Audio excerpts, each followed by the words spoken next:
名义上的冒牌蜂蜜酒，竟让男人暴露出了他的真实身份。镜中居然出现了维京时期的自己，很显然，那所谓的蜂蜜酒并不简单。一瞬间，马格纳的尿不湿都被尿湿了。回到家，母亲正在维修护栏，孝顺的儿子准备帮忙，可意外的是，他竟与自家的锤子产生了共鸣。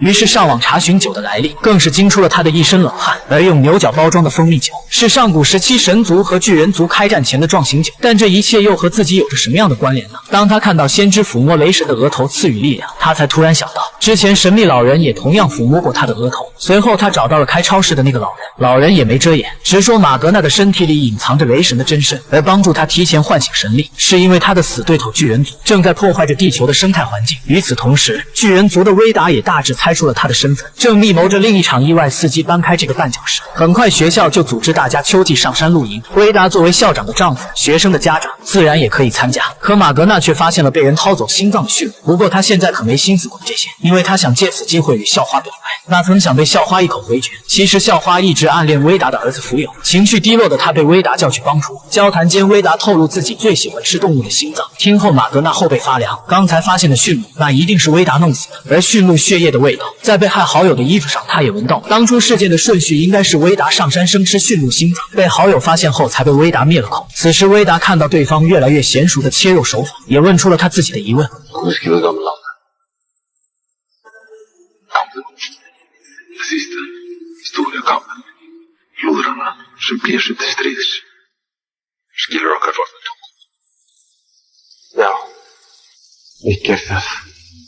表明身份后，马格纳怒气走开。也就在这时，他知道校花和福友进山了，担心校花有危险，他马上去追。而马格纳的离开给威达创造了下手的机会，他也放出上古哮天犬去击杀对方。转眼间，马格纳就被恶犬扑倒。搏斗间，他试图反抗，可最后都无济于事。结果他还被恶犬咬伤了手臂。痛苦中，马格纳觉醒了天神之力，效仿金刚大战霸王龙的经典场面，彻底将恶犬击杀。逃离危险后，马格纳也找到了校花。不过很明显，大局已定，两人已经研究过了昆字的写法，真是舔狗舔到最后一无所有。醒来后，校花在福友的家里瞎逛，结果让他看到一本古老的相册，其中一张照片是1899年威达一家的全家福。此刻的校花也感觉到危险的存在，可惜早已为时已晚。